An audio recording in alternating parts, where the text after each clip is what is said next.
جب آقا باغ میں پہنچا بڑا پریشان ہوا کہ ان کو لوگوں کو میں نے باغ کی حفاظت کے لیے رکھا اور یہ پھل کھاتے جا رہے ہیں، یہ تو کام خراب ہو جانے۔ اس نے پوچھا یہ کیا کر رہے ہیں آپ، کیا حرکتیں ہو رہی ہیں؟ سب نے ذمے لگا دیا حضرت لقمان کے، انہوں نے کھائے، ہم نے نہیں کھائے، یہ جو چھلکے پڑے نا اس نے کھائے۔ اب حضرت لقمان کیا کہتے ہیں، وہ سارے ہیں یہ ایک ہیں۔ تو حکیم دیکھیں کیسے دانا تھے، بات آ رہی ہے حکمت والی، تو بعض وقت حکمت کی بات سے بندے کی جان بچ جاتی ہے۔ تو حضرت لقمان حکیم کہنے لگے آقا سے کہ آپ ایسے کریں، ہم سب کو گرم پانی پلائیں، ذرا زیادہ مقدار میں خوب گرم پانی پلائیں، جب پیٹ پھول جائیں دوڑ لگائیں سب کی، باغو باغ میں یہاں پہ دوڑ لگاؤ۔ ایسا ہی کیا، سب کو گرم پانی پلایا خوب، جو ایک گلاس پینے تو 4 پلائے 3 پلائے، دوڑو اب یہاں پہ۔ جب ان کو باغ میں دوڑایا تو پھر نتیجہ کیا ہونا تھا جی؟ کہے ہونی تھی نا، اتنی مقدار میں گرم پانی پی کے دوڑیں تو کیا ہو؟ یہ ہے ان کی حکمت۔ اب سب کو قے ہوئی، سب کے پیٹ سے پھل نکلے، جس نے جو کھایا تھا وہی نکلنا تھا۔ لقمان حکیم کو جو قے ہوئی صرف پانی تھا اور کچھ بھی نہیں تھا۔ آقا کو سمجھ آ گئی، اس نے کہا کہ ان سب میں صرف ایک بندہ امانت دار ہے، ایک ہی امانت دار ہے بس۔ تو حضرت لقمان کی دانائی اور حکمت کی باتیں آپ آگے بھی انشاءاللہ پڑھیں گی، جو اپنے بیٹے کو جو انہوں نے نصیحتیں کی۔ اس کے علاوہ بھی ان کی دانائی کی باتوں میں بہت ساری مشہور باتیں ہیں۔ مشہور ہے کہ حضرت لقمان کی عمر 1000 سال تھی، اللہ عالم، بس ایک قول ہے مفسرین نے لکھا ہے، حقیقت اللہ تعالی جانتے ہیں۔ تو ایک موقع پر 8 باتیں انہوں نے فرمائی، حکمت کی 8 باتیں۔ نماز کی حالت میں دل کی حفاظت کیجیے۔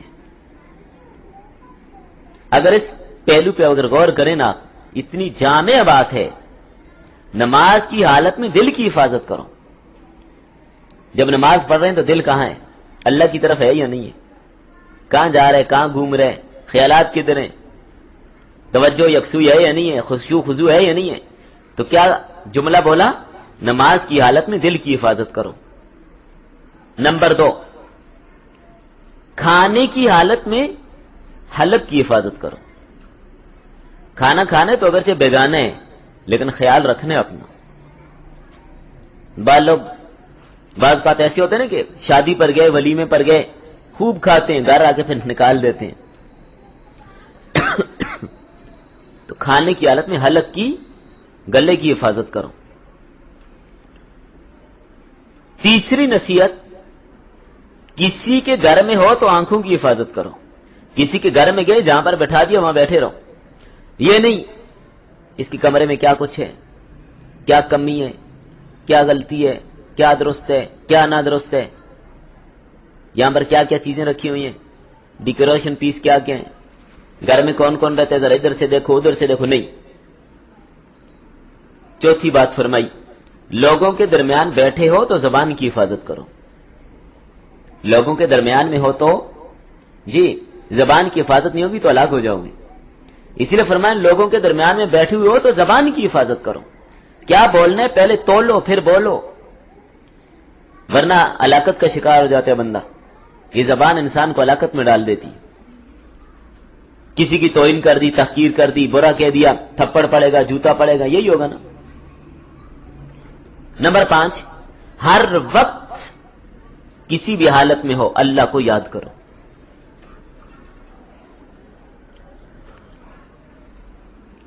نمبر 6، ہر وقت موت کو یاد رکھا کرو۔ جب انسان کو موت یاد ہوتی ہے نا، پھر وہ غافل نہیں ہوتا، اس کو پتہ مجھے دنیا سے جانا ہے، پھر اپنے آخرت کی تیاری میں لگا رہتے ہیں، اپنے اللہ کو یاد کرتا ہے، پھر اعمال کو نہیں چھوڑتا، قرآن و سنت کے راستے سے بٹکتا نہیں ہے، پھر اس لیے کہ اس کو پتہ ہے مجھے مرنا ہے، اللہ کے سامنے مجھے کھڑا ہونا ہے، اللہ مجھ سے پوچھیں گے۔ اس لیے کیسی جامع نصیحت کی، ہر وقت موت کو یاد رکھو۔ 7ویں نصیحت، کسی کے ساتھ احسان کرو تو بھول جاؤ۔ کسی کے ساتھ احسان کرو تو بھول جاؤ کیا نیکی کی تھی اس کے ساتھ. کسی سے تذکرہ نہ کرو بھائی فلاں موقع پر میں نے یہ نیکی اس کے ساتھ کی, وہ بیچارے کے پاس کھانے کا کچھ نہیں تھا میں نے لے کے دیا تھا, اس کے پاس عید پہ کپڑے نہیں تھے میں نے لے کے دیے تھے. نہیں, احسان کرو تو بھول جاؤ. اس لیے کہ جو احسان کر کے اس کو جتلاتا ہے پھر کیا ہوتا ہے, اس کا ثواب اس کا ضائع ہو جاتا ہے. احسان کر کے اس کو بھول جاؤ ورنہ ثواب ضائع ہو جائے گا. اور نمبر 8 فرمایا جو تمہارے ساتھ برائی کا سلوک کرے اس کو بھی بھول جاؤ, نہ کسی سے تذکرہ کرو. یہ 8 نصائح.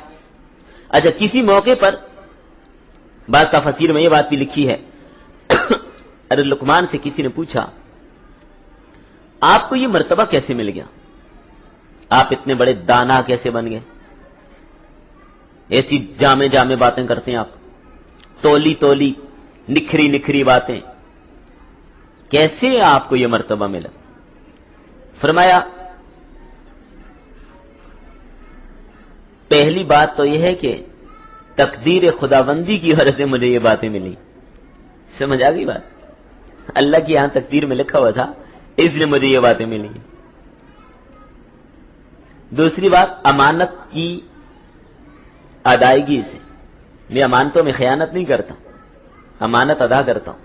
تو امانت سے مراد صرف یہ نہیں کہ پیسے رکھے تو وہ ادا, نہیں, ہر چیز امانت ہے.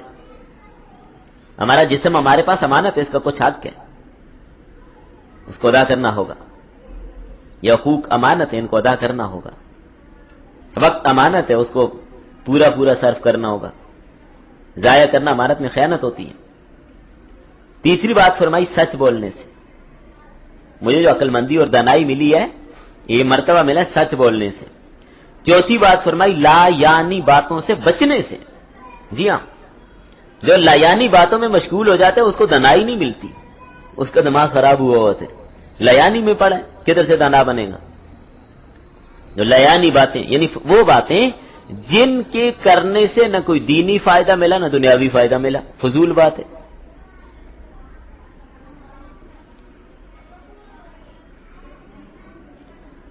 کسی نے لقمان حکیم سے پوچھا آپ تو غلام تھے, اتنے بڑے دانشور اور عقل مند کیسے بن گئے. فرمایا کہ ان چند باتوں کی وجہ سے میں دانشور بنا ہوں. تفسیر ابن کثیر نے بھی ان کو نقل کیا ہے.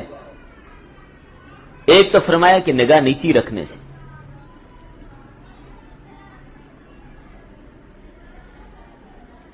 اور دوسری بات فرمائی زبان کو فضولیات سے روکنے سے, اور تیسری بات فرمائی خوراک صحیح استعمال کرنے سے. یعنی صحیح استعمال سے مراد وہ حلال بھی ہو اور اس کو ایک اندازے کے مطابق استعمال کیا رہے. اور ڈیلنا ہی نہیں ہے کہ بھائی جتنی چاہے بھائی کھا لو, ایسا نہیں ہے. چوتھی بات فرمائی اپنی حفاظت سے, اور پانچویں بات فرمائی سچ بولنے سے. چھٹی بات فرمائی عہد پورا کرنے سے. ساتویں بات فرمائی مہمان نوازی سے. یہ حکمت, یہ دانشمندی مہمان نوازی سے ملی. مہمان آئے اس کی عزت کی, اس کے اکرام کیا. اور آٹھویں بات فرمائی پڑوسی کے حقوق کا خیال رکھنے سے. اور نویں بات وہی جو پہلے بھی گزری, لا یعنی باتوں کو ترک کرنے سے. یہ مرتبہ, یہ مقام مجھے کس سے ملا؟ لا یعنی باتوں کو ترک کرنے سے. لا یعنی باتیں آج کل بہت زیادہ ہوتی ہیں. بعض لوگ اور کوئی کام نہیں ہوتا, ٹک ٹاک بنایا, لا یعنی باتیں شروع کر دی. کبھی اس کے آگے اچھل کے دکھایا, کبھی ایک ٹانگ اٹھائی, کبھی ایک ہاتھ اٹھایا, کبھی سر جھکایا, کبھی کچھ شکل بنائی, کبھی کچھ. یہ لا یعنی ہے سب. کوئی زبان نکال کے دکھا رہے ہیں, کوئی ناک ٹیڑھی کر کے دکھا رہے ہیں, بھائی یہ لا یعنی ہے. اور کوئی اور تھوڑا سا آگے بڑھے تو چہرے پہ کالک لگا کے دکھا رہے اور ٹک ٹاک بنا رہے ہیں. یہ کیا ہے؟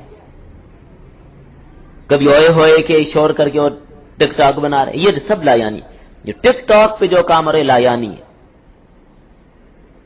میرے خیال میں لا یعنی کی اچھی تشریح ہو گئی.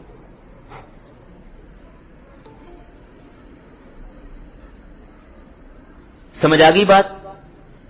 تو کتنی ساری باتیں آپ کو لقمان حکیم کی دانائی اور حکمت کی آپ کے سامنے آئیں. مثنوی کے حوالے سے جو انہوں نے لکھی، در منصور کے حوالے سے، ابن کثیر کے حوالے سے 8 باتیں، اور پھر حکمت اور دانائی کیسی ملی اس پر 9 باتیں.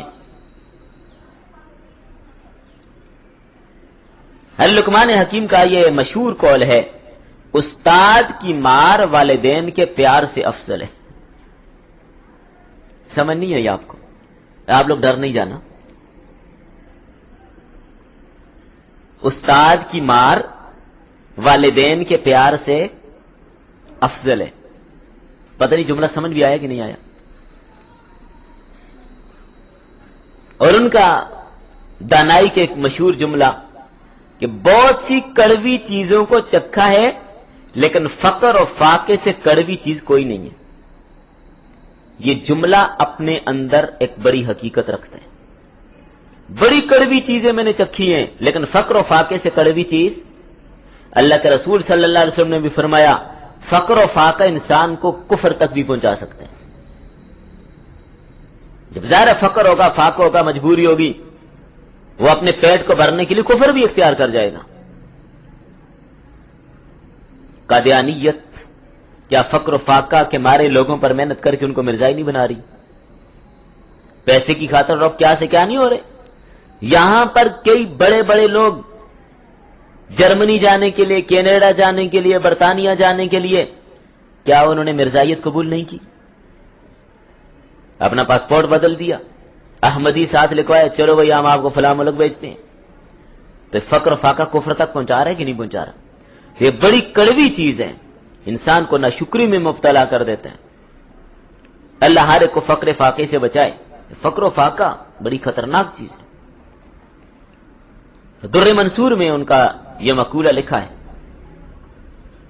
اور ایک ان کی مشہور بات، دنیا کی طرف پشت کرو اور آخرت کی طرف رخ کرو. دنیا کی طرف پشت کرو اور آخرت کی طرف رخ کرو. اور ان کا ایک مشہور جملہ، کھانا کھانے کے لیے متقی لوگوں کو تلاش کرو اور مشورے کے لیے علماء کو تلاش کرو. اور یہ تو آپ نے حدیث میں بھی پڑھا ہے، اللہ کے رسول صلی اللہ علیہ وسلم نے کیا فرمایا؟ تمہارا کھانا متقی کھائے. تمہارا کھانا صرف متقی لوگ کھائیں. کیا مطلب؟ ایک تو یہ نہیں کہ ایک تو کوئی آدمی بھوک کی حالت میں یا پیاس کی حالت میں، وہ کوئی بھی ہو، غریب ہے، مستحق ہے، اس کی مدد کی جائے گی. لیکن آپ نے اگر مستقل طور پر کوئی دعوت کر کے کھانا کھلانا ہے تو متقی لوگوں کو کھلائیں، دیندار لوگوں کو کھلائیں. یہ حدیث کا مفہوم عرض کر رہا ہوں. کیوں؟ اگر آپ نے دعوت کی فساق و فجار کی، ان کو کھانا کھلایا، آپ کے کھانا کھلانے سے ان کے جسم کے اندر جو ٹیشوز بنیں گے، جو قوت اور طاقت اور پاور آپ کے کھانے اور آپ کے پیسے کی وجہ سے آئی، اب وہ جا کر اس پر گناہ کریں گے، اللہ کی نافرمانی کریں گے. سبب آپ کا کھانا ہے. سوچ لیجئے، سبب آپ کا کھانا بنا. اور اگر آپ نے کسی متقی، دیندار، پرہیزگار آدمی کی دعوت کی، اسے کھانا کھلایا، وہ دین پڑھے گا، پڑھائے گا، نماز پڑھے گا، بھئی قرآن پڑھے گا، احادیث پڑھے گا، لوگوں کو دین کی بات سکھائے گا، دین پر عمل کرے گا، ثواب آپ کو بھی ملے گا. کسی عورت کا خامند اگر اذان دیتے ہیں نا یا نماز پڑھتے ہیں، جتنا ثواب اس کو ملتا ہے بیوی کو بھی ملتا ہے. کیوں؟ اس کی وجہ کیا ہے؟ سبب یہ بیوی بنی ہے، کھانا اس نے بنا کے دیا، کپڑے اس نے دھو کے دیے، کپڑے اس نے استری کر کے دیے، انہی کپڑوں کو پہن کر نماز پڑھا رہا ہے، ثواب اس کو بھی مل رہا ہے. اس کے کھانے کی وجہ سے اس نے یہ کام کیا، ورنہ بیچارہ 1-2 دن بھوکا رکھتی نا تو ہل نہ سکتا. تو یہ لقمان حکیم کی دانائی کی بہت ساری باتیں آپ کے سامنے آ گئی ہیں. ان کو اپنے پاس صرف کاپی میں نہ لکھیے، دلوں پر بھی لکھیے، دلوں پر بھی لکھیے. تو باقی شکر کے حوالے سے سبق میں تذکرہ تھا. تو جو اللہ تعالیٰ کا شکر ادا کرتا ہے، اللہ رب العزت اس کو حکمت عطا کرتے ہیں. تو ان کی حکمت میں اللہ کا شکر ادا کیا تو اللہ نے ان کو حکمت عطا کر دی. یہ عقل مندی بڑی زبردست چیز ہے یار، کسی کو نہیں ملتی. تو اللہ کی نعمتوں کا خوب شکر ادا کیا کریں. اس لیے سورہ ابراہیم میں آپ لوگ پڑھائے لئن شکرتم لازیدنکم، اگر تم شکر ادا کرو گے تو میں تمہیں ضرور زیادہ دوں گا اور دوں گا. کتنے واضح الفاظ ہیں. اور یہ بھی فرمایا اگر نہ شکری کرو گے تو میرا عذاب بھی بڑا سخت ہے. اور یہاں اس آیت میں جو آپ نے پڑھا وَمَن يَشْكُرْ فَإِنَّمَا يَشْكُرُ لِلنَّفْسِ، جو شخص شکر ادا کرتا ہے، پکی بات ہے وہ شکر ادا کرتا ہے اپنی جان کے لیے، اپنے لیے اس نے شکر ادا کیا، اپنا فائدہ ہے. اس کے شکر کا صلہ دنیا میں بھی اس کو ملے گا اور آخرت میں بھی ملے گا. دنیا میں بھی شکر کا صلہ ضرور ملتا ہے. شکر کا فائدہ بندے ہی کو ہے. اللہ کی شان تو پھر بھی بڑی ہے، شکر کرے یا نہ کرے، اللہ کی شان میں اس کے شکر کرنے سے تھوڑا ہی اضافہ ہوگا. اگر ساری مخلوق نہ شکری کرے اللہ کی شان میں کوئی کمی نہیں آتی. ساری مخلوق باغی ہو جائے اللہ کا کچھ نہیں بگاڑ سکتے، اپنا فائدہ ہے. ومن کفر، اور جس نے نہ شکری کی، اللہ کی نعمتوں کی نہ قدری کی، فإن اللہ غنی حمید، بس بے شک اللہ بے پرواہ ہے، وہ تمہارے شکر کا محتاج نہیں ہے. حمید تعریفوں والا ہے. تم اللہ کی حمد و ثنا کرو نہ کرو، اللہ کی تعریفیں پھر بھی ہیں. اس کی تعریف میں، اس کی شان میں، اس کی عظمت میں، اس کی رفعتوں میں، اس کے مقام میں کوئی فرق نہیں پڑتا. وہ فی حد ذات ہی قابل تعریف ہے. تسبح لہ السماوات السبع والارض ومن فیہن، تسبیح بیان کرتے ہیں اللہ تعالیٰ کی ساتوں آسمان اور زمین اور جو کچھ ان میں، ریت کا ایک ایک ذرہ، پانی کے ایک ایک قطرہ، درختوں کا ایک ایک پتا اللہ کی حمد و ثنا بیان کر رہے ہیں. وَلَكِنْ لَا تَفْقَهُونَ تَسْبِيحَهُمْ، لیکن تم ان کی تسبیح کو نہیں سمجھتے. لہذا اگر تم اس کا شکر ادا نہیں کرو گے تو اللہ کی شان میں کوئی کمی نہیں آتی. ہاں، شکر ادا کرو گے تو اپنا فائدہ ہے. اس لیے اللہ کا ہر موقع پر شکر کرتے رہیں. عام تو اللہ کی اتنی نعمتیں کھا جاتے ہیں زبان سے الحمدللہ بھی نہیں نکلتا. یہ بہت بڑی ناشکری والی بات ہے. تو جتنی باتیں ہم نے پڑھی ہیں لقمان حکیم کے جو نصائح پر مبنی باتیں، تقریباً 30 کے لگ بھگ تو میرے خیال میں ہو گئی ہوں گی. تو ان باتوں کو آپ نے یاد بھی کرنا ہے، بچوں کو بھی بتانا ہے، انشاءاللہ بڑا فائدہ ہوگا. باقی آگے لقمان حکیم کے جو نصائح قرآن کریم میں مذکور ہیں، کل انشاءاللہ ہم ان کا تذکرہ بھی پڑھیں گے.